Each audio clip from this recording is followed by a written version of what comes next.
ನೋಡಿ ಲಿಮಿಟ್ಸ್ ಗೊತ್ತಿರಬೇಕು.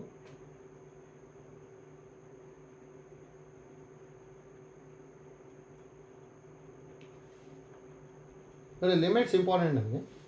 ನೋಡಿ ಅದು ಸ್ವಲ್ಪ ಸಿನಾಪ್ಸಿಸ್ ಹೇಳ್ತೀನಿ, ಯಾಕಂದರೆ ಎಷ್ಟೊಂದು ಶಾರ್ಟ್ಕಟ್ ಮೆಥಡ್ ಬರುತ್ತೆ, ಅದೆಲ್ಲ ನಮಗೆ ಗೊತ್ತಿರಬೇಕು. ಹೌದಾ? ಫಸ್ಟ್ ನಾವು ಅಲ್ಲಿ ಏನೇನು ಮಾಡ್ಕೊಂಡಿರ್ತೀವಿ ಅಂದರೆ ನೋಟು.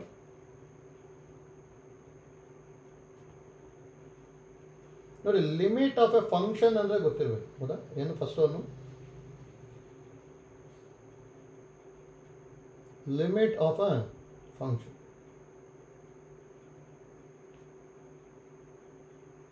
ಅದು ಏನಂತ ಹೇಳಿರ್ತೀವಿ ಅಂದರೆ if x takes the value nearer and nearer to a then function takes the value nearer and nearer to m ಅಂತ ಹೇಳ್ತೀವಿ. ಅಂದರೆ ಈ ಥರ ಈಗ ಇರ್ಬೋದು.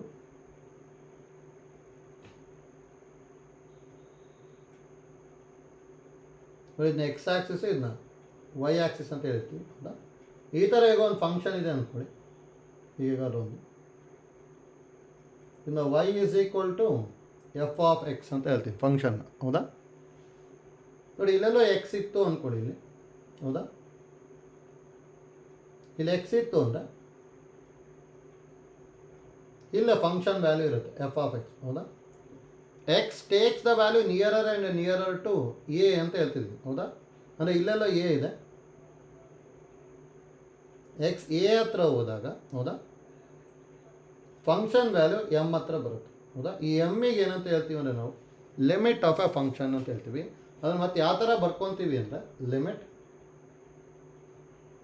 X tends to a f of x is equal to m ಅಂತ ಹೇಳ್ತೀವಿ. ಹೌದಾ? ಅಂದರೆ ಎಕ್ಸ್ ಎ ಹತ್ರ ಹೋಯ್ತು ಅಂದರೆ ಫಂಕ್ಷನ್ ವ್ಯಾಲ್ಯೂ ಎಮ್ ಹತ್ರ ಬರುತ್ತೆ ಅಂತೇಳಿ ಅಷ್ಟೇ ಇದು. ಹೌದಾ? ಲೈಕ್ ನೋಡಿ ಇದು ಐಡಿಯಾ ಕರೆಕ್ಟಾಗಿ ಗೊತ್ತಿರಲಿ. ನೋಡಿ ಇದರಲ್ಲಿ ಇನ್ನು ಏನೇನು ಗೊತ್ತಿರಬೇಕು ಅಂದರೆ ಸೆಕೆಂಡ್ ಒಂದು ಎಲ್ ಎಚ್ ಎಲ್ ಅಥವಾ ಲೆಫ್ಟ್ ಹ್ಯಾಂಡ್ ಲಿಮಿಟ್ ಅಂತ ಹೇಳ್ತೀವಿ. ಹೌದಾ?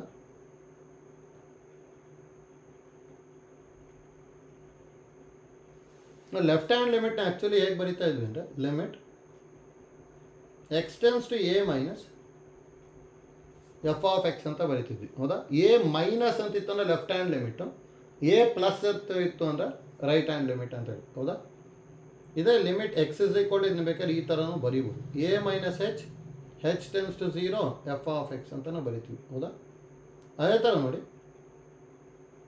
ರೈಟ್ ಹ್ಯಾಂಡ್ ಲಿಮಿಟ್ ಅಂದರೆ ಹೇಗೆ ಬರ್ಕೊತೀವಿ ಅಂದರೆ limit x tends to a plus f of x is equal to limit x is equal to a plus h tends to zero f of x. ಹೌದಾ? ನೋಡಿ ಇದು ಇಂಪಾರ್ಟೆಂಟ್, ನಮಗೆ ಗೊತ್ತಿರಬೇಕು. ಹೌದಾ? ನೋಡಿ ಇಲ್ಲಿ ಲಿಮಿಟ್ನ ನಾವು ಯಾವಾಗ ಎಕ್ಸಿಸ್ಟ್ ಅಂತ ಹೇಳ್ತೀವಿ ಅಂತೇಳಿ, ಯಾಕಂದರೆ ಎಷ್ಟೊಂದು ಲಿಮಿಟ್ ಆಫ್ ಎ ಫಂಕ್ಷನ್ನಿಗೆ ಡಸ್ ನಾಟ್ ಎಕ್ಸಿಸ್ಟ್ ಬಂದುಬಿಡುತ್ತೆ. ಅದರಲ್ಲಿ ಯಾವಾಗ ಎಕ್ಸಿಸ್ಟ್ ಆಗುತ್ತೆ ಅನ್ನೋದು ಇಂಪಾರ್ಟೆಂಟ್ ನಮಗೆ. ನೋಡಿ if L H L is equal to R H L ಆಯಿತು ಅಂದರೆ that implies limit of a function exist ಅಂತ ಹೇಳ್ತೀವಿ. ಹೌದಾ? L H L is equal to R H L ಆಯಿತು ಅಂದರೆ limit of a function exist ಅಂತ ಹೇಳ್ತಿದ್ವಿ ಅಷ್ಟೇ. ಹೌದಾ? ಹೇಗೆ ನೋಡಿ ಇಷ್ಟು ಇಂಪಾರ್ಟೆಂಟ್ ನಮಗೆ, ಇದು ಐಡಿಯಾ ಕರೆಕ್ಟಾಗಿ ಗೊತ್ತಿರಬೇಕು. ನೆಕ್ಸ್ಟ್ ನೋಡಿ fifth one if L H L is equal to R H L is equal to f of a ಇತ್ತು ಅಂದರೆ that implies f of x is continuous at x is equal to a ಅಂತ ಹೇಳ್ತೀವಿ. ನೋಡಿ ಎರಡಕ್ಕೂ ಕರೆಕ್ಟಾಗಿ ಗೊತ್ತಿರಬೇಕು ನಮಗಿಲ್ಲಿ, ಯಾಕಂದರೆ ನಾವು ಕಂಟಿನ್ಯೂಸ್ ಫಂಕ್ಷನ್ನ ಸೆಕೆಂಡ್ ಪಿ ಯು ಸಿಯಲ್ಲಿ ಕಲ್ತಿರ್ತೀವಿ, ಲಿಮಿಟ್ ಆಫ್ ಎ ಫಂಕ್ಷನ್ನ ಫಸ್ಟ್ ಪಿ ಯು ಸಿಯಲ್ಲಿ ಕಲ್ತಿರ್ತೀವಿ. ಹೌದಾ? ನೋಡಿ ಎರಡಕ್ಕೂ ಸ್ವಲ್ಪ ಡಿಫ್ರೆನ್ಸ್ ಇದೆ. L H L is equal to R H L ಆಯಿತು ಅಂದರೆ limit of a function exist, ಅದ್ರ ಜೊತೆಗೆ ಆ ವ್ಯಾಲ್ಯೂ ಏನಾದರೂ ಎಫ್ ಆಫ್ ಎಗೆ ಈಕ್ವಲ್ ಆಯಿತು ಅಂದರೆ ಇಟ್ ಈಸ್ ಕಂಟಿನ್ಯೂಸ್. ಹೌದಾ? ಅದಕ್ಕೆ ನೋಡಿ ಈಕ್ವಲ್ ಇರಲೇಬೇಕು ಅಂತೇನೂ ಇಲ್ಲ. ಈಗ ಫಾರ್ ಎಕ್ಸಾಂಪಲ್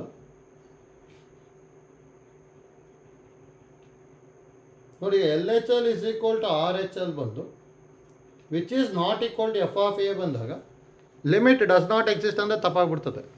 ಗೊತ್ತಲ್ಲ? ಇಲ್ಲಿ ಲಿಮಿಟ್ ಎಕ್ಸಿಸ್ಟ್ ಆಗುತ್ತೆ ಆದರೆ ಕಂಟಿನ್ಯೂಸ್ ಇರಲ್ಲ ಅಂತೇಳಿ. ನೋಡಿ ಈ ಕಂಡೀಷನ್ ಏನಾದರೂ ಬಂತು ಅಂದರೆ ಇಲ್ಲಿ ಏನಂತ ಹೇಳ್ತೀವಿ, limit of a function exist, ಹೌದಾ, but f of x is not continuous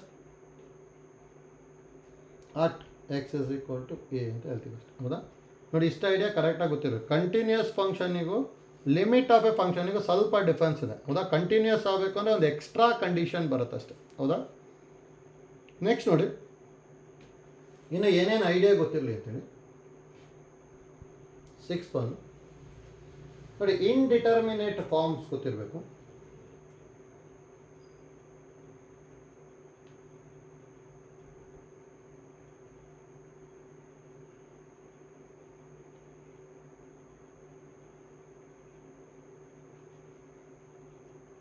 ನೋಡಿ, ಟೋಟಲ್ 7 ಇಂಡಿಟರ್ಮೈನ್ಡ್ ಫಾರ್ಮ್ಸ್ ಬರುತ್ತೆ. ನೋಡಿ, ಅದನ್ನೆಲ್ಲ ಹೇಗೆ ಸಿಂಪ್ಲಿಫೈ ಮಾಡ್ತೀವಿ ಅಂತಲೂ ಐಡಿಯಾ ಗೊತ್ತಾಗುತ್ತೆ. ನೋಡಿ, ಯಾವುದ್ಯಾವುದು ಇಂಡಿಟರ್ಮಿನೇಟ್ ಫಾರ್ಮ್ಸ್ ಅಂತ ಹೇಳಿದ್ರೆ ನೋಡಿ, ಇಷ್ಟು ಇಂಪಾರ್ಟೆಂಟ್ ನಮಗೆ. First one 0/0, second one infinity by infinity,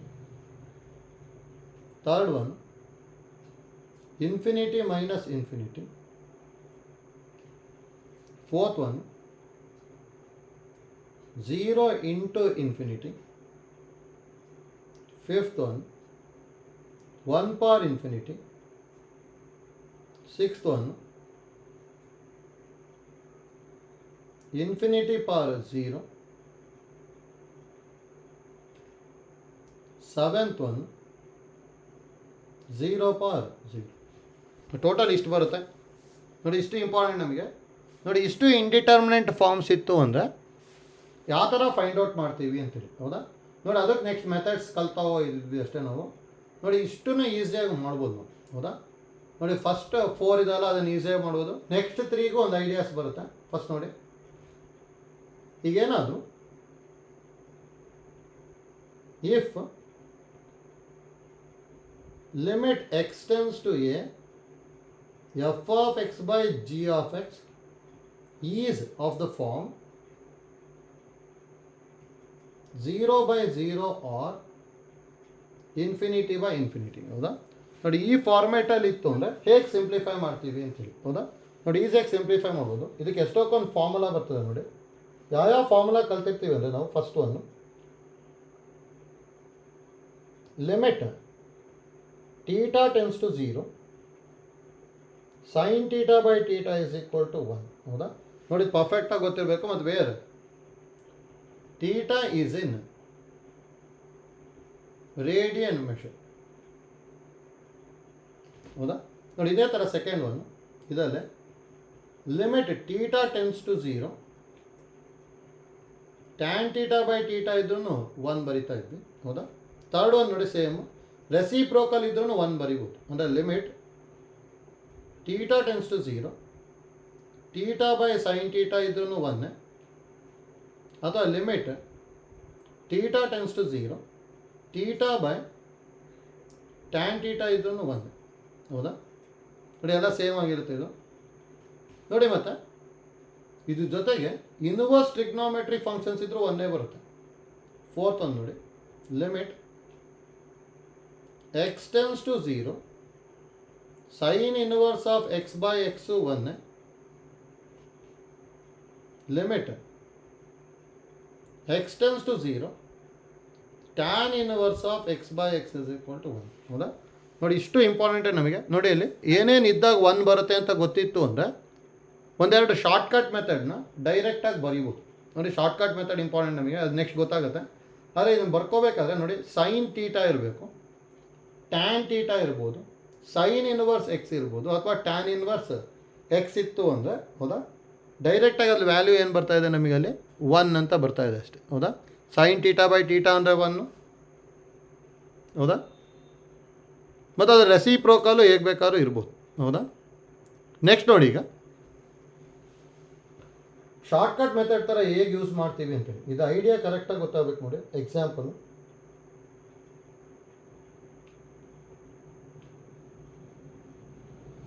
ನೋಡಿ, limit theta tends to 0 sine 2 theta by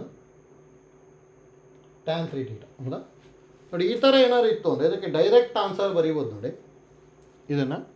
ಯಾಕಂದರೆ ಸೈನು ಟ್ಯಾನು ಸೈನ್ ಇನ್ವರ್ಸು ಮತ್ತು ಟ್ಯಾನ್ ಇನ್ವರ್ಸ್ ಇತ್ತು ಅಂದರೆ ಯಾವಾಗಲೂ ನಮಗೆ ಅಲ್ಲಿ 1 ಬರ್ಕೊಂತಿದ್ವಿ ಹೌದಾ.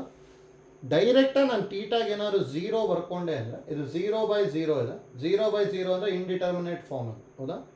ನೋಡಿ ಈ ಫಾರ್ಮೆಟಲ್ಲಿ ಇತ್ತು ಅಂದರೆ ನ್ಯೂಮರೇಟ್ರಲ್ಲೂ ಒಂದೇ ಟೀಟಾ ಇದೆ, ಡಿನಾಮಿನೇಟ್ರಲ್ಲೂ ಒಂದೇ ಟೀಟಾ ಇದೆ ಹೌದಾ. ನೋಡಿ ನ್ಯೂಮರೇಟ್ರಲ್ಲೂ ಒಂದಿದೆ, ಡಿನಾಮಿನೇಟ್ರಲ್ಲೂ ಒಂದೇ ಇರೋದು ಹೌದಾ. ಅಂದರೆ degree of the numerator is equal to degree of the denominator ಇತ್ತು ಅಂದರೆ ಡೈರೆಕ್ಟಾಗಿ ಕಾನ್ಸ್ಟೆಂಟ್ಸ್ನ ಬರಿಬೋದು. ಅಂದರೆ ಇದಕ್ಕೆ ಆನ್ಸರ್ ಏನಾಗಿರುತ್ತೆ ಅಂದರೆ ಟೀಟಾದ ಕೋಎಫಿಷಿಯಂಟ್ 2 ಇದೆ, ಅಲ್ಲೊಂದು ಕಾನ್ಸ್ಟೆಂಟ್ ಇದೆ, ಡಿನಾಮಿನೇಟರ್ಲೊಂದು ಕಾನ್ಸ್ಟೆಂಟ್ ಇದೆ, 2/3 ಅಂತ ಬರ್ಬಿಡ್ಬೋದು ಆಯ್ತಲ್ಲ, ಈಸಿಯಾಗಿ ಬರಿಬೋದು. ಏನಾದ್ರು ಈ ಥರ ಇತ್ತು ಅಂದ್ಕೊಳ್ಳಿ. ಎಕ್ಸಾಂಪಲ್ ಇನ್ನೊಂದು, limit theta tends to 0 sin 2 theta into tan inverse 3 theta by 4 theta square. So ಇದಕ್ಕೂ ಡೈರೆಕ್ಟ್ ಆನ್ಸರ್ ಬರೀಬೋದು. ನ್ಯೂಮರೇಟರ್ ನೋಡಿ ಟೀಟಾ ಕೋಎಫಿಷಿಯಂಟು ಟೀಟಾ ಇಲ್ಲೊಂದಿದೆ ಇಲ್ಲೊಂದಿದೆ, ಟೀಟಾ ಇಂಟು ಟೀಟಾ ಅಂದರೆ ಏನಾಯಿತು ಟೀಟಾ ಸ್ಕ್ವೇರು, ಇಲ್ಲೂ ಟೀಟಾ ಸ್ಕ್ವೇರ್ ಹೌದಾ. Degree of the numerator is equal to degree of the denominator ಇತ್ತು ಅಂದರೆ ಡೈರೆಕ್ಟಾಗಿ ಕಾನ್ಸ್ಟೆಂಟ್ಸ್ ಬರೀತಾವು ನೋಡಿ. ಅಲ್ಲಿ ಸೈನ್ ಇನ್ವರ್ಸ್ ಸೈನ್ 2 ಥೀಟಾ ಅಂದರೆ 2 ಬರುತ್ತೆ, ಟ್ಯಾನ್ ಇನ್ವರ್ಸ್ 3 ಥೀಟಾ ಅಂದರೆ 3 ಬರುತ್ತೆ, ಟೀಟಾ ಸ್ಕ್ವೇರ್ ಇನ್ ಕೋಎಫಿಷಿಯಂಟ್ 4. ಅದಕ್ಕೆ ಡೈರೆಕ್ಟ್ ಆನ್ಸರು 3/2 ಅಂತ ಬರೀಬೋದು ಹೌದಾ. ಅಂದರೆ ಈ ಥರ ಸಿಂಪ್ಲಿಫೈ ಮಾಡೋ ಐಡಿಯಾ ಗೊತ್ತಿರಬೇಕಷ್ಟೇ, ಡೈರೆಕ್ಟಾಗಿ ಹೇಗೆ ಬರೀಬೋದು ಅಂತ ಹೇಳ್ತಾ ಇದ್ದೀವಿ ಹೌದಾ. ನೋಡಿ ಒಂದೊಂದ್ಸಲ ಇಲ್ಲಿ ಟ್ವಿಸ್ಟ್ ಯಾವ ಥರ ಮಾಡ್ಬೋದು ಅಂದರೆ limit theta tends to 0 sin square 3 theta by tan 2 theta into sin theta. ನೋಡಿ ಈ ಥರ ಇತ್ತು ಅಂದ್ಕೊಳ್ಳಿ. ನ್ಯೂಮರೇಟ್ರಲ್ಲಿ ಡಿಗ್ರಿ 2 ಇದೆ, ಯಾಕಂದರೆ ಸೈನ್ ಸ್ಕ್ವಯರ್ ಇದೆ ತಾನೆ ಹೌದಾ. ಅದೇ ಥರ ಡಿನಾಮಿನೇಟ್ರಲ್ಲಿ ಟೀಟಾ ಇಂಟು ಟೀಟಾ ಅಂದರೆ ಅಲ್ಲೂ 2 ಇದೆ. Degree of the numerator is equal degree of the denominator. ಹಾಗಂತೇಳಿ ಇದಕ್ಕೆ ಆನ್ಸರ್ನ ನಾನು ಡೈರೆಕ್ಟಾಗಿ 3/2 ಅಂತ ಬರೆದ್ರೆ ತಪ್ಪಾಗ್ಬಿಡುತ್ತೆ. ನೋಡೋದಕ್ಕೆ ಇಲ್ಲಿ ಕೇರ್ಫುಲ್ಲಾಗಿ ಬರೀಬೇಕು. ಸೈನಿಗೆ ಏನಾದರೂ ಸ್ಕ್ವಯರ್ ಅಥವಾ ಫಂಕ್ಷನಿಗೆ ಏನಾದರೂ ಸ್ಕ್ವಯರ್ ಇತ್ತು ಅಂದರೆ ಅವಾಗ ಕಾನ್ಸ್ಟೆಂಟ್ನ ಸ್ಕ್ವಯರ್ ಮಾಡಬೇಕು, ಇಲ್ಲ ಅಂದರೆ ಅದನ್ನು 2 ಟೈಪ್ ಬರೀಬೇಕು. Limit theta tends to 0 sine square 3 ಥೀಟಾನ sine 3 theta into sine 3 theta ಬರೀಬೋದಲ್ಲ, whole divided by tan 2 theta into sine theta ಬರೀಬೋದಾ. ಈಗ ನೋಡಿ ಎಲ್ಲ ಕಾನ್ಸ್ಟೆಂಟ್ಸ್ನ ಬರ್ಕೊಂಡೆ ಅಂದರೆ ಇಲ್ಲಿ ಏನು ಬರುತ್ತೆ 3 ಇಂಟು 3/2 ಇಂಟು 1 ಅಂದರೆ 9/2 ಆಗ್ಬಿಡುತ್ತೆ ಹೌದಾ. ಅದು ಡೈರೆಕ್ಟಾಗಿ ಕಾನ್ಸ್ಟೆಂಟ್ನ ಸ್ಕ್ವಯರ್ ಮಾಡ್ಬೋದು ಅಥವಾ ಅದನ್ನ 2 ಟೈಮ್ ಬರ್ಕೊಂಬಿಟ್ಟು ನೆಕ್ಸ್ಟ್ ಸಿಂಪ್ಲಿಫೈ ಮಾಡ್ಬೋದು ಆಯ್ತಲ್ಲ. ಅದಕ್ಕೆ ನೋಡಿ sine square tan square sine inverse x whole square ಈ ಥರ ಇತ್ತು ಅಂದರೆ ಕೇರ್ಫುಲ್ಲಾಗಿ ಸಿಂಪ್ಲಿಫೈ ಮಾಡಬೇಕು ಆಯ್ತಲ್ಲ. ನೆಕ್ಸ್ಟ್ ಐಡಿಯಾ ನೋಡಿ ಹೌದಾ. ನೆಕ್ಸ್ಟ್ ಫಾರ್ಮುಲಾ ನೋಡಿ 5 ಆಗಿತ್ತು, ನೆಕ್ಸ್ಟ್ 6 ಫಾರ್ಮುಲಾ ನೋಡಿ. ಇದು ಡೈರೆಕ್ಟಾಗಿ ಗೊತ್ತಿದೆ ನಮಗೆ. Limit x tends to a x power n minus a power n divide by x minus a ಇತ್ತು ಅಂದರೆ n into a power n minus 1. Actually ನಾವು ಫಸ್ಟ್ ಪಿ ಯು ಸಿಯಲ್ಲಿ ಇದು 3 ಫಾರ್ಮುಲಾ ಕಲ್ತಿರೋದು. ಒಂದು sine theta by theta equal to 1, tan theta by theta is equal to 1 ಬಿಟ್ಟರೆ ಇದೊಂದು ಹೌದಾ. ಅದೇ ನೋಡಿ ಇದ್ರ ಜೊತೆಗೆ ಇನ್ನೂ ಎಷ್ಟೊಂದು ಫಾರ್ಮುಲಾ ಬರುತ್ತೆ. ಅಂದರೆ for example limit x tends to 0 e power x minus 1 by x is equal to 1 ಅಂತ ಹೇಳ್ತೀವಿ. ನೋಡಿ ಡೈರೆಕ್ಟಾಗಿ ಏನಾದ್ರು ಎಕ್ಸಿಗೆ 0 ಬರ್ಕೊಂಡೆ ಅಂದರೆ ನೋಡಿ ಇಂಡಿಟರ್ಮೈನ್ಡ್ ಫಾರ್ಮಲ್ಲಿ ಇರುತ್ತೆ. ಡೈರೆಕ್ಟಾಗಿ ಏನಾದರೂ ಎಕ್ಸಿಗೆ 0 ಬರ್ಕೊಂಡೆ ಅಂದರೆ ಇದೇನಾಗ್ಬೋದು ಇ ಪವರ್ 0 ಮೈನಸ್ 1/0 ಅಲ್ಲ. ಇ ಪವರ್ 0 ಅಂದರೆ 1 ಮೈನಸ್ 1/0 ಅಂದರೆ 0/0 ತಾನೆ. ಅಂದರೆ ಇದು ಇಂಡಿಟರ್ಮೈನ್ಡ್ ಫಾರ್ಮಲ್ಲಿದೆ ಹೌದಾ. ಅದಕ್ಕೆ ಇಂಡಿಟರ್ಮಿನೇಟ್ ಫಾರ್ಮಲ್ಲಿ ಇತ್ತು ಅಂದರೆ ಇದನ್ನು ಆ್ಯಕ್ಚುಲಿ ಡೈರೆಕ್ಟಾಗಿ 1 ಅಂತ ಬರಿತೀವಿ. ಅರೆ ಇದು 6 ಮತ್ತು 7 ಅಥವಾ ಇನ್ನೊಂದು ಫಾರ್ಮುಲಾ ಬರ್ಕೊತೀವಿ ನೋಡಿ 8 ಇವೆಲ್ಲ ಫಾರ್ಮುಲಾ ನೆನಪಿರಲೇಬೇಕು ಅಂತ ಏನಿಲ್ಲ. ಇದಕ್ಕೆ ನೆಕ್ಸ್ಟ್ ಇನ್ನೊಂದು ರೂಲ್ ಹೇಳ್ತೀವಿ, ಆ ರೂಲ್ನ ಯೂಸ್ ಮಾಡ್ಕೊಂಬಿಟ್ಟು ಬರೀಬೋದು ಹೌದಾ. ನೋಡಿ ಇಲ್ಲಿ A power x minus 1/x ಇತ್ತು ಅಂದರೆ ಇದಕ್ಕೆ ಆ್ಯಕ್ಚುಲಿ ಆನ್ಸರ್ ಲಾಗ್ ಎ ಬರುತ್ತೆ ಹೌದಾ. ನೋಡಿ ಇದೆಲ್ಲ ಫಾರ್ಮುಲಾನ ನೆನ್ಪಿಟ್ಕೊಳ್ಳೇಬೇಕು ಅಂತ ಏನಿಲ್ಲ, ಜಸ್ಟ್ ಗೊತ್ತಿದ್ರೂ ಯೂಸ್ ಆಗುತ್ತೆ. ಅಥವಾ limit x tends to 0 log of 1 + x/x = 1. ಹೌದಾ? ನೋಡಿ ಇವೆಲ್ಲದಕ್ಕೂ ಸೇಮ್ ಐಡಿಯಾ ಯೂಸ್ ಮಾಡ್ಕೊಂಡು ಹೋಗ್ಬೋದು. ನೋಡಿ ಇಷ್ಟು ಈಗ 6, 7, 8, 9 ಅಥವಾ ಮೇಲ್ಗಡೆ ಬರ್ಕೊಂಡವಲ್ಲ ಅವಷ್ಟಕ್ಕೂ ನಾವು ಈ ರೂಲ್ನ ಯೂಸ್ ಮಾಡ್ಬೋದು. ನೋಡಿ ಈ ರೂಲ್ ಇಂಪಾರ್ಟೆಂಟ್, ನಮಗೆ ಗೊತ್ತಿರಬೇಕು. 10th ಒಂದು ನೋಡಿ ಲೋಪಿತಾಲ್ಸ್ ರೂಲು.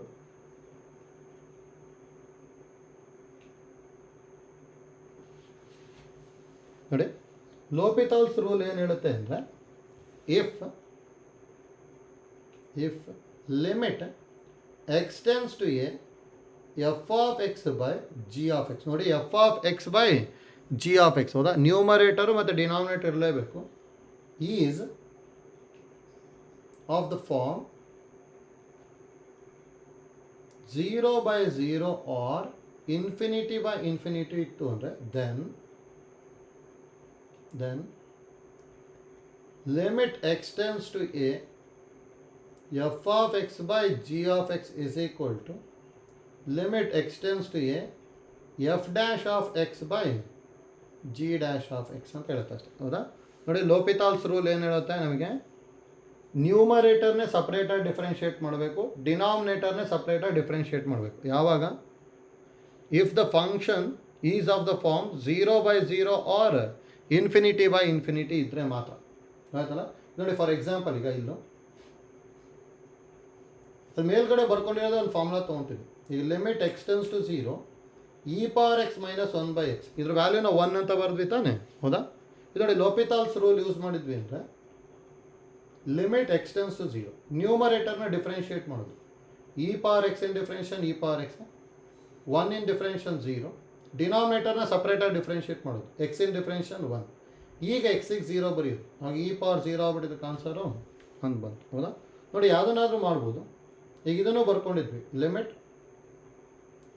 θ ಟೆನ್ಸ್ ಟು 0 sin θ/θ ಅಂತ 1 ಬರೆದ್ವಿ ತಾನೆ? ಹೌದಾ? ಇದು ನೋಡಿ ಇದಕ್ಕೂ ಲೋಪಿತಾಲ್ಸ್ ರೂಲ್ ಯೂಸ್ ಮಾಡಿ limit θ tends to 0 sin θ differentiation cos θ differentiation 1. ಈಗ θಗೆ 0 ಬರ್ಕೊಂಡೆ ಅಂದರೆ cos 0 ಆಗಿಬಿಟ್ಟು 1 ಬರುತ್ತೆ. ಹೌದಾ? ಇದು ನೋಡಿ ಇಂಪಾರ್ಟೆಂಟ್, ನಮಗೆ ಗೊತ್ತಿರಬೇಕು ಲೋಪಿತಾಲ್ಸ್ ರೂಲ್ ಏನು ಹೇಳುತ್ತೆ ಅಂತೇಳಿ. ಹೌದಾ? ಈಸಿ ಇದೆ. ಡೈರೆಕ್ಟಾಗಿ ನ್ಯೂಮರೇಟರ್ನ ಡಿಫ್ರೆನ್ಷಿಯೇಟ್ ಮಾಡಬೇಕು, ಡಿನಾಮಿನೇಟರ್ನ ಡಿಫ್ರೆನ್ಷಿಯೇಟ್ ಮಾಡಿಕೊಂಡು ನೆಕ್ಸ್ಟು ಸಬ್ಸ್ಟಿಟ್ಯೂಟ್ ಮಾಡ್ತಾ ಹೋಗ್ತದೆ ಅಷ್ಟೇ. ಆಯ್ತಲ್ಲ? ಇಲ್ಲಿ ನೋಡಿ ಇದನ್ನು ಎಷ್ಟೊಂದು ಕಡೆ ಯೂಸ್ ಮಾಡ್ತೀವಿ, ಎಷ್ಟೊಂದು ಬರೀಬೋದು. ಈಗ ಫಾರ್ ಎಕ್ಸಾಂಪಲ್ ನೋಡಿ limit x tends to 2 x² - 2x divided by x - 2, ಅಥವಾ x² + 2x ತೊಗೊಂಡ್ಬಿಡ್ತೀನಿ, x² + 2x - 8 divided by x - 2. ನೋಡಿ ಈ ಥರ ಎಲ್ಲ ಇತ್ತು ಅಂದರೆ ನಾವು ರೆಗ್ಯುಲರ್ ಮೆಥಡಲ್ಲಿ ಮಾಡಬೇಕು ಅಂದರೆ ನ್ಯೂಮರೇಟರ್ನ ಫ್ಯಾಕ್ಟ್ರೈಸ್ ಮಾಡಬೇಕು, ಅದಾದಮೇಲೆ ಸಿಂಪ್ಲಿಫೈ ಮಾಡ್ಕೊಂಡು ಹೋಗ್ತಿದ್ವಿ. ಇಲ್ಲಿ ನೋಡಿ ಈಗ ಲೋಪಿತಾಲ್ಸ್ ರೂಲ್ ಡೈರೆಕ್ಟಾಗಿ ಅಪ್ಲೈ ಮಾಡಿದೆ ಅಂದರೆ limit x tends to 2 x² in differentiation 2x, 2x in differentiation 2 divided by x - 2 differentiation 1. ಈಗ ಎಕ್ಸಿಗೆ 2 ಬರ್ಕೊಂಡೆ ಅಂದರೆ 2 × 2 + 2 4 + 2 ಅಂದರೆ ಆನ್ಸರು 6 ಬರುತ್ತೆ. ಆಯ್ತಲ್ಲ? ನೋಡಿ ಈಸಿಯಾಗಿ ಬಂದುಬಿಡುತ್ತೆ. ಆದರೆ ಇಂಪಾರ್ಟೆಂಟ್ ನಮಗೆ 0/0 ಅಥವಾ ∞/∞ ಫಾರ್ಮಲ್ಲಿ ಇದ್ದರೆ ಮಾತ್ರ ಇದನ್ನು ಯೂಸ್ ಮಾಡ್ಬೋದು. ಆಯ್ತಲ್ಲ? ನೆಕ್ಸ್ಟ್ ನೋಡಿ, next idea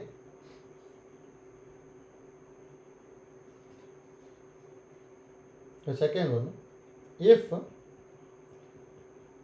limit x tends to a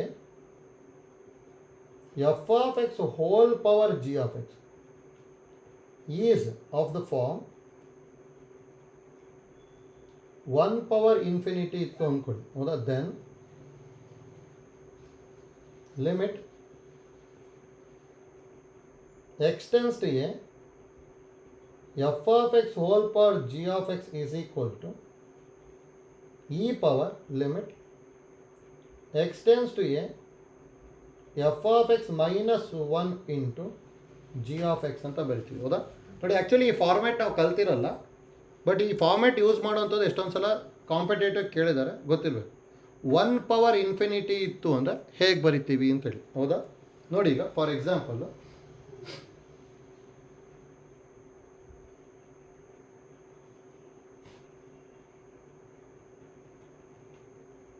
ನೋಡಿ, limit x tends to 0 1 plus x whole power 1/x. ನೋಡಿ, ಇದಕ್ಕೆ ಆ್ಯಕ್ಚುಲಿ ಆನ್ಸರು ಇ ಅಂತ ಬರಿತೀವಿ. ಅಂದರೆ ಇಲ್ಲಿ ಈಗ ಎಕ್ಸಿಗೆ 0 ಬರ್ಕೊಂಡೆ ಅಂದರೆ ಅಲ್ಲಿ ಏನು ಬರ್ತಾ ಇದೆ, 1 ಪ್ಲಸ್ 0 ಅಂದರೆ 0, 1/0 ಅಂದರೆ ಇನ್ಫಿನಿಟಿ. ಹೌದಾ? ಇದು ಯಾವ ಫಾರ್ಮೆಟಲ್ಲಿದೆ? It is of the form 1 power infinity. ಹೌದಾ?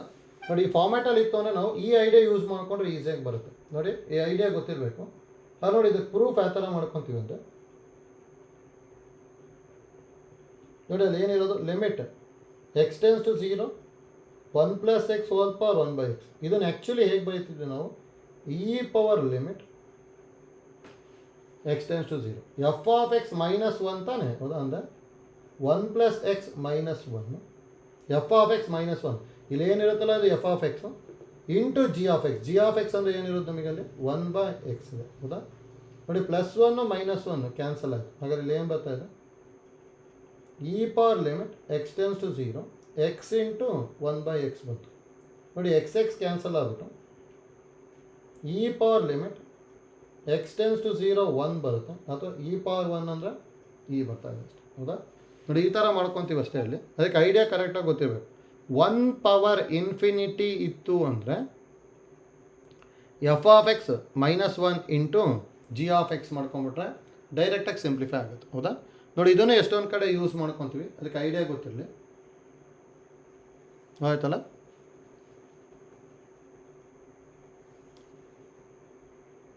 ನೋಡಿ, ಇದೇ ಥರದ್ದು ಇನ್ನು ಎಷ್ಟೊಂದು ಎಕ್ಸಾಂಪಲ್ಸ್ ತೊಗೋಬೋದು ನಾವು. ನೆಕ್ಸ್ಟ್ ಪ್ರಾಬ್ಲಮ್ಸ್ ಮಾಡ್ಕೊತೀವಲ್ಲ, ಅವಾಗ ಬರ್ತಾ ಹೋಗುತ್ತೆ. ಆದರೆ ನಮಗೆ important limit x tends to a f of x whole power g of x ಇತ್ತು ಅಂದರೆ e power limit x tends to a f of x -1 into g of x ಗೊತ್ತಿರಬೇಕಷ್ಟೆ. ಆಯ್ತಲ್ಲ? ನೆಕ್ಸ್ಟ್ ನೋಡಿ, ಇನ್ನೊಂದು ಫಾರ್ಮ್ ಗೊತ್ತಿರಲಿ, third one. If limit x tends to a f of x whole power g of x is of the form 0 power 0 or infinity power 0, then limit x tends to a f of x whole power g of x is equal to e power. ನೋಡಿ, ಇದಕ್ಕೆ log apply ಮಾಡಿದಾಗ, ಇದಕ್ಕೀಗ log apply ಮಾಡ್ಕೊಂಡ್ರೆ ಏನು ಬರುತ್ತಲ್ಲ ಅದನ್ನು ಬರ್ಕೊಳ್ಳೋದಷ್ಟೇ. ಈ power ಒಳಗೆ ಬರೆಯೋದು. ನೋಡಿ, ಹಾಗೆ ಇದಕ್ಕೆ ಏನಾದ್ರು ಲಾಗ್ ಅಪ್ಲೈ ಮಾಡ್ಕೊಂಡಾಗ ಯಾವ ಥರ ಬರ್ಬೋದು ಅಂದರೆ limit x tends to a f of x whole power g of ಎಕ್ಸ್ಗೆ ಲಾಗ್ ಅಪ್ಲೈ ಮಾಡಿದ್ರೆ g of x into log of f of x. ಹೌದಾ? ನೋಡಿ, ಇದನ್ನು ಐಡಿಯಾ ಗೊತ್ತಿರಲಿ ಅಷ್ಟೇ. ನೋಡಿ, 1 ಪವರ್ ಇನ್ಫಿನಿಟಿ ಬಂತು ಅಂದರೆ ಸ್ವಲ್ಪ ಬೇರೆ ಥರ ಇದೆ. ಹೌದಾ? ಮತ್ತು 0 ಪವರ್ 0 ಅಥವಾ ಇನ್ಫಿನಿಟಿ ಪವರ್ 0 ಬಂತು ಅಂದರೆ ಈ ಥರ ಮಾಡ್ಕೊತೀವಿ. ಹೌದಾ? ನೋಡಿ, 1 ಪವರ್ ಇನ್ಫಿನಿಟಿ ಮತ್ತು 0 ಪವರ್ 0 ಇನ್ಫಿನಿಟಿ ಪವರ್ 0 ರೇರ್ ಕೇಳೋದು, ಬಟ್ ಐಡಿಯಾ ಕರೆಕ್ಟಾಗಿ ಗೊತ್ತಿರಬೇಕು. ಆಯ್ತಲ್ಲ? ನೋಡಿ, ಹಾಗಾದ್ರೆ ಇಲ್ಲಿ ಯಾವ ಫಾರ್ಮ್ಯಾಟಲ್ಲಿ ಬರ್ಕೊಂಡ್ವಿ ಅಂತ ಇಷ್ಟಿತ್ತು ಇಂಡಿಟರ್ಮೈನ್ಡ್ ಫಾರ್ಮು. ನೋಡಿ, 0/0 ಅಥವಾ ಇನ್ಫಿನಿಟಿ ಬಂತು ಅಂದರೆ ಡೈರೆಕ್ಟ್ ಫಾರ್ಮುಲಾ ಯೂಸ್ ಮಾಡ್ಬೋದು, ಅಥವಾ ಲೋಪಿತಾಲ್ಸ್ ರೂಲ್ನ ಯೂಸ್ ಮಾಡ್ಕೊಂಡು ಸಿಂಪ್ಲಿಫೈ ಮಾಡ್ತಾ ಹೋಗ್ಬೋದು.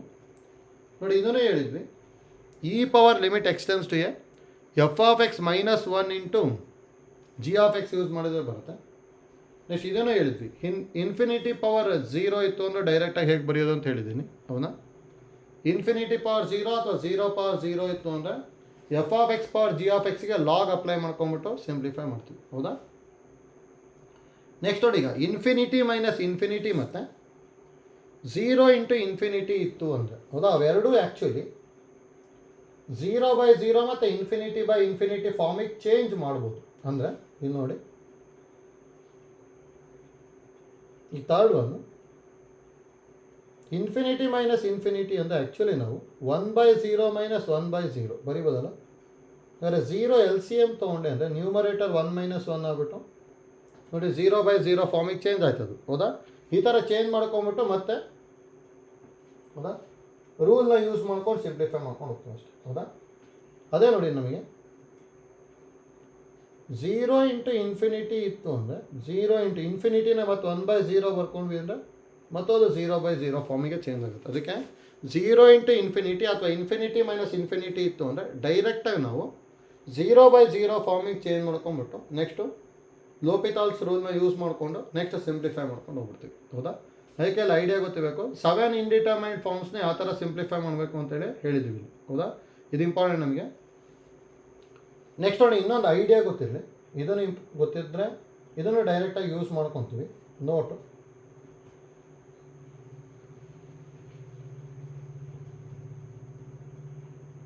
ನೋಡಿ ಈ ಥರದ್ದು limit n → ∞ 3n² + 2n + 1 × 5n + 1 whole divided by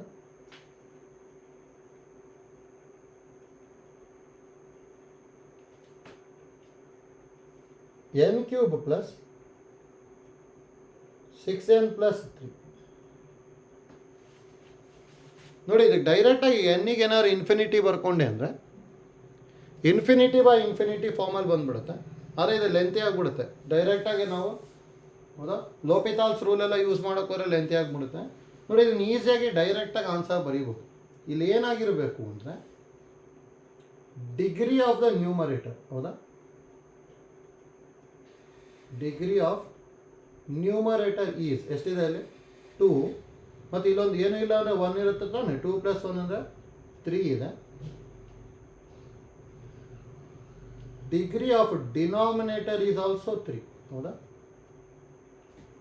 ಅಂದರೆ degree of the numerator is equal to degree of denominator ಇತ್ತು ಅಂದರೆ ಡೈರೆಕ್ಟಾಗಿ ಹೈಯೆಸ್ಟ್ ಡಿಗ್ರಿದು ಕೋಯಿಫಿಷಿಯೆಂಟ್ಸ್ನ ಬರಿತಾ ಹೋಗ್ಬೇಕು. ಅಂದರೆ n² ಇನ್ ಕೋಎಫಿಷಿಯೆಂಟ್ 3 ಇದೆ, n ಇನ್ ಕೋಎಫಿಷಿಯೆಂಟ್ 5 ಇದೆ, n³ ಇನ್ ಕೋಎಫಿಷಿಯೆಂಟ್ 1 ಇದೆ. ಅಂದರೆ ಇದಕ್ಕೆ ಆನ್ಸರ್ 15 ಬರ್ತದೆ ಅಷ್ಟೇ. ಆಯ್ತಲ್ಲ?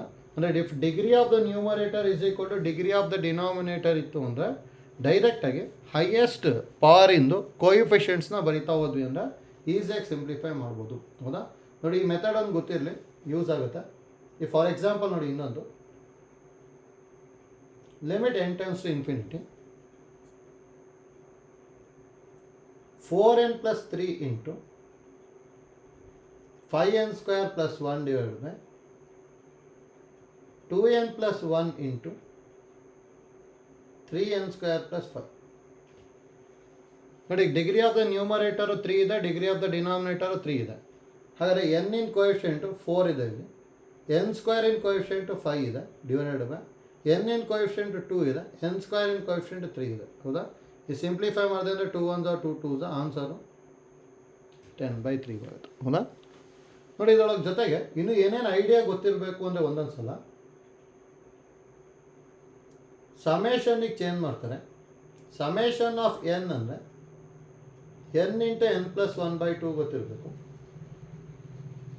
ಸಮೇಷನ್ ಆಫ್ n² ಅಂದರೆ n × n + 1 × 2n + 1/6 ಬರಿತಾ ಇದ್ವಿ. Summation of n³ n² × n + 1 whole square by 4. ಹೌದಾ? ನೋಡಿ ಇದು 3 ಗೊತ್ತಿರಲಿ. ಜೊತೆಗೆ ನೋಡಿ ಇಲ್ಲಿ ಇದರೊಳಗೆ ಸಮೇಷನ್ ಆಫ್ n ಇಂದ ಆ್ಯಕ್ಚುಲಿ ಡಿಗ್ರಿ ಏನಾಗಿರುತ್ತೆ ಅಂದರೆ 2 ಆಗಿರುತ್ತೆ. ಹೌದಾ? ನೋಡಿ n ಇಂದು ಒಂದು ಮತ್ತು n + 1 ಇಂದು ಒಂದು 1 + 1 ಅಂದರೆ ಡಿಗ್ರಿ 2 ಬಂದ್ಬಿಡ್ತು. ಹೌದಾ? ಅದೇ ಸಮೇಷನ್ ಆಫ್ n² ಇಂದ ಡಿಗ್ರಿ ಏನಾಗುತ್ತೆ 3 ಬರುತ್ತಲ್ಲ. ಅಂದರೆ ನೋಡಿ ಇಲ್ಲಿ ಆ್ಯಕ್ಚುಲಿ ಯಾವ ಥರ ಬರ್ತದೆ, ಇಲ್ಲಿ ಪವರ್ 1 ಇದೆ ಅದಕ್ಕೆ ಅಲ್ಲಿ ಒಂದು ಜಾಸ್ತಿ ಬಂತು 2, ಪವರ್ 2 ಇದೆ ಡಿಗ್ರಿ 3 ಬಂತು, ಪವರ್ 3 ಇದೆ ಇಲ್ಲಿ ಡಿಗ್ರಿ 4 ಬರುತ್ತೆ ಆ್ಯಕ್ಚುಲಿ. ಹೌದಾ? ನೆಕ್ಸ್ಟ್ ನೋಡಿ ಈಗ ಕೋಯಿಫಿಷಿಯೆಂಟ್ ಗೊತ್ತಿರಬೇಕು. ಯಾಕಂದರೆ ನಾವು ಅಲ್ಲಿ ಪ್ರಾಬ್ಲಮ್ನ ಸಿಂಪ್ಲಿಫೈ ಮಾಡ್ಕೋಬೇಕಾದ್ರೆ ಕೋಯಿಫಿಷಿಯೆಂಟ್ನ ಯೂಸ್ ಮಾಡ್ತಾ ಇದ್ವಿ. ಹೌದಾ? ನೋಡಿ ಡಿಗ್ರಿದು ರೆಸಿಪ್ರೋಕಲ್ ಕೋಯಿಫಿಷಿಯೆಂಟ್ ಆಗಿರುತ್ತೆ. ನೋಡಿ ಇಲ್ಲೂ 1, ಇಲ್ಲೂ 1, ಇಲ್ಲಿ 2, 1 ಇಂಟು 1/2 ಅಂದರೆ 1/2 ಬರುತ್ತಲ್ಲ. ಅದೇ ಥರ ನೋಡಿ ಇದು 2/6 ಆಗಿಬಿಟ್ಟು 1/3 ಬರುತ್ತೆ. 1 ಸ್ಕ್ವೇರ್ ಅಂದರೆ 1, ಅದಕ್ಕೆ 1/4 ಬರುತ್ತೆ. ನೋಡಿ ಇಲ್ಲಿ ಡಿಗ್ರಿ 2 ಇತ್ತು, ಅದಕ್ಕೆ 1/2, ಡಿಗ್ರಿ 3 ಇತ್ತು, ಅದಕ್ಕೆ ಕೋಎಫಿಷಿಯಂಟ್ 1/3, ಡಿಗ್ರಿ 4 ಇದೆ, ಅದಕ್ಕೆ ಕೋಎಫಿಷಿಯಂಟು 1/4. ಹೌದಾ? ನೋಡಿ ಯಾಕಂದರೆ ಒಂದೊಂದು ಸಲ ಇದನ್ನು ಯೂಸ್ ಮಾಡುವಂಥ ಕೇಳ್ಬೋದು. ಅಂದರೆ ಈ ಥರ ನೋಡಿ, limit n tends to infinity, summation of n into 3n plus 1 divided by